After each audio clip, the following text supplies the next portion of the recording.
आदाब, नीला सलाम। साथियों, जैसा कि आप जानते ही हैं कि सोशल जस्टिस की पाठशाला में आज हमारी चर्चा का विषय है फूलन देवी। फूलन देवी वो नाम है जो इस भारत की भूमि पर, इस भारत की जमीन पर जब कहीं शोषण, अन्याय, अत्याचार होता है, जब खास करके भारतीय महिलाओं के ऊपर अन्याय अत्याचार होता है, तो एक नाम उनके कानों में, उनके जेहन में गूंजता है, जिसका नाम है फूलन देवी। फूलन देवी वो नाम है जो शोषितों, वंचितों, मजलूमों की आवाज है। आज उस फूलन देवी के इस जयंती पर मैं आज फूलन देवी पर चर्चा करना चाहता हूं। फूलन देवी वो एक शख्सियत है जिस फूलन देवी के ऊपर न जाने कितने जुल्म और सितम हुए। उस फूलन देवी ने उस जुल्म और सितम को सह करके,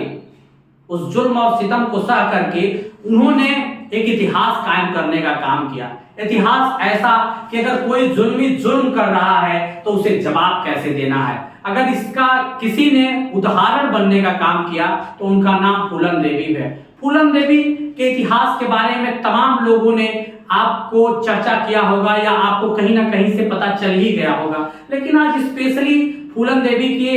जयंती के दिन, फूलन देवी के जयंती के दिन ये बात मैं इसलिए आपसे शेयर करना चाहता हूं क्योंकि आज मैं एक कार्यक्रम में जा रहा था, स्पेशली अपने मीटिंग्स में, जहां मैं कुछ रूरल क्षेत्र में रुका हुआ था और वहां मैंने कुछ महिलाओं के बीच बातचीत की। तो महिलाओं ने फूलन देवी की जिक्र किया। फूलन देवी का जिक्र इसलिए किया क्योंकि आज भी रूरल क्षेत्र में हम लोग देखते हैं कि तमाम महिलाओं के ऊपर अन्याय अत्याचार हो रहा है, और अन्याय अत्याचार कैसा हो रहा है, जिस तरीके से फूलन देवी के साथ हुआ। फूलन देवी की घटना ऐसी घटना है कि फूलन देवी के साथ पता नहीं कितने लोगों ने उनके साथ जास्ती किया, उनके साथ रेप किया, बलात्कार किया,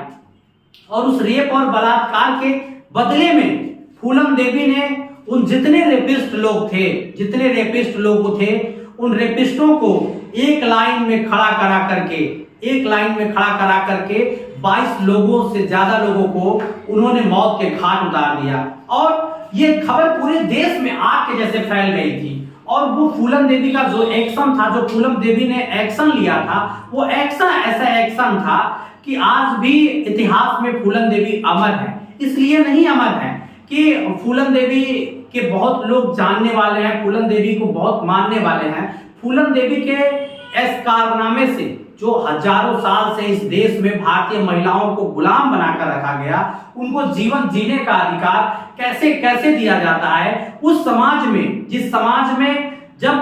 हिंदू धर्म में कहा जाता है कि बेटी जब पैदा होती है तो वो पिता के अधीन होती है, जब बड़ी होती है तो वो अपने पति के, यानी जब शादी के योग्य हो जाती है तो अपने पति के अधीन हो जाती है, और जब बुजुर्ग होता है तो वो अपने बेटा के अधीन हो जाती है। उस पुरुषवादी समाज में एक महिला के ऊपर एक कमरे में बंद करके और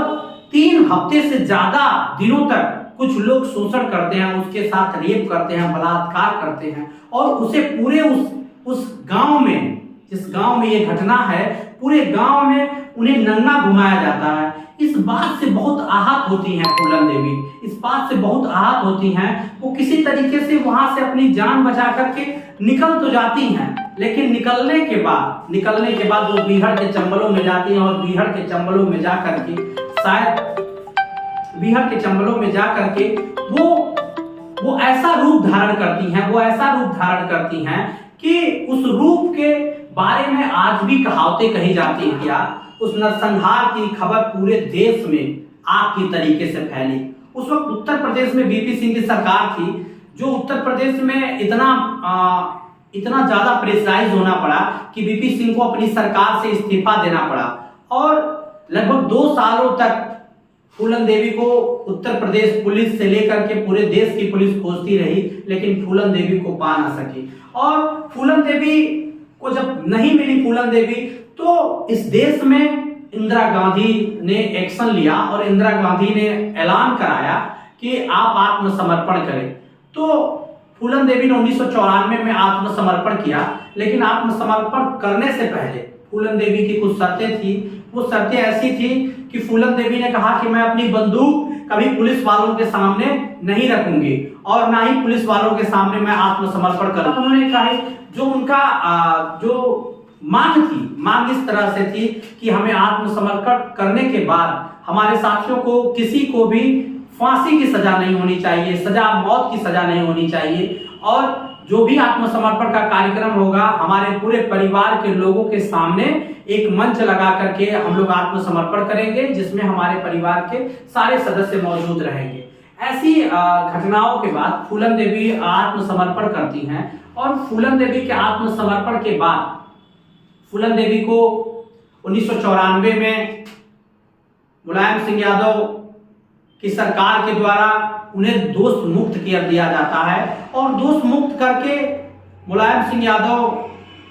की पार्टी से मिर्जापुर से वो दो बार सांसद चुनी जाती हैं, और दो बार सांसद चुने जाने के बाद वो 1994 में जब उनको 1994 में जब वो उनको समाजवादी पार्टी के द्वारा दोष मुक्त किया जाता है, उसके बाद वो मिर्जापुर से सांसद चुनी जाती हैं, और सांसद चुने जाने के बाद वो अपने दिल्ली स्थित आवास में रहती हैं, और दिल्ली स्थित आवास में रहती हैं तो शेर सिंह राणा नाम का एक व्यक्ति, जो हजारों साल से इस भारत की भूमि पर शोषित पिछड़े दलित समाज के लोगों को गुलाम बनाए लोग, जिनको ये बात रास नहीं आती है कि एक पिछड़े समाज की महिला, एक दलित समाज की महिला, एक निषाद समाज की महिला ने कैसे ठाकुरों का वध कर दिया, कैसे क्षत्रियों का वध कर दिया, उनको कैसे मारा। उसको ये बात समझ में नहीं आ रही थी कि उसके साथ 3 हफ्ते तक उनके साथ शोषण हुआ, बलात्कार हुआ, रेप हुआ। ऐसी घटनाओं को याद ना करते हुए इस बात को याद करना कि हमारे समाज के 22 लोगों की हत्या फूलन देवी ने की है, और शेर सिंह राणा जो कथित तौर पर अपने आप को एक राजनेता बताता है, एक राजनीतिक पार्टी का अध्यक्ष भी बताता है, वो शेर सिंह राणा जाकर के दिल्ली स्थित आवास में फूलन देवी को 2001 में गोली मारकर हत्या कर देता है। साथियों, सवाल आज यही है कि आप इस बात को महसूस कीजिए कि जिनके लोगों ने उनका रेप किया, बलात्कार किया, उन लोगों को सरकार ने सजा नहीं दे पाई, तो फूलन देवी ने स्वयं सजा देने का काम किया, और उसके बाद शेर सिंह राणा यानी अपनी जाति के लोगों के लिए, अपने समाज के लोगों का बदला लेने के लिए एक देश की 2 बार सांसद को गोली मारने का काम किया। और आज वर्तमान परिप्रेक्ष्य में बहुत सारे निषाद समाज के नेता हैं जो अपने आप को कहते हैं कि हम निषाद समाज के बेटा हैं, निषाद समाज की सुरक्षा की बात करते हैं, उन्हीं की गोद में जाकर के खेल रहे हैं, जिन्होंने फूलन देवी की हत्या की, वो हत्यारे जो अपने फूलन देवी की हत्या के बाद जिन लोगों ने खुशी मनाया था, आज निषाद समाज के बहुत सारे नेताओं को हम लोग देख रहे हैं उन्हीं की गोद में जाकर के खेल रहे हैं। उनको तब पता नहीं चलता है कि फूलन देवी के हत्यारों के बीच हम जाकर के अपनी राजनीति सीधा कर रहे हैं, राजनीति का उल्लू सीधा कर रहे हैं। और स्पेशली निषाद समाज के लोगों से भी कि आपको दोस्त दुश्मन की पहचान करनी होगी, आपका दोस्त कौन है, आपका दुश्मन कौन है। अगर इसकी आप पहचान नहीं करोगे तो जो घटना फूलन देवी के साथ हुआ है वही घटना आपके बेटा और बेटी के साथ हो सकता है। इसलिए आपको अपने दोस्त और दुश्मन की पहचान करनी होगी, और जो हमारे लोगों के साथ हजारों वर्षों से हुआ है, ये शोषित समाज के लोगों के साथ हुआ है कि उनको रास नहीं आता है। आप अगर किसी अच्छे पद पर हैं, आप किसी अच्छे सिस्टम में है, तो ये उन्हें रास नहीं आता है। और फूलन देवी की हत्या इसीलिए कर दी गई क्योंकि वो शोषित समाज से आती थी, वो एक तरह से शोषित समाज के लोगों की रिप्रेजेंटेटिव बन गई, उनकी प्रतिनिधि बन गई। लोगों को लगा कि आज अगर हम इनके साथ अगर इस तरह का घटना नहीं करेंगे तो हमारे समाज के लोगों का मनोबल, हमारे समाज का मोरल डाउन हो जाएगा। इसीलिए हमारी देवी उनकी हत्या कर दी जाती है। इसलिए स्पेशली हम अपने समाज के लोगों से निवेदन करते हैं कि आप अपने दोस्त दुश्मन की पहचान करें, और ऐसे नेताओं को भी याद रखें जो नेता आपको ठगने का काम कर रहे हैं, आपको फूलन देवी के नाम पर उन्हीं लोगों के साथ जाकर के सट गए हैं जो फूलन देवी की हत्याएं की हैं, जो फूलन देवी के हत्यारे हैं। इसलिए आपको याद रखना है।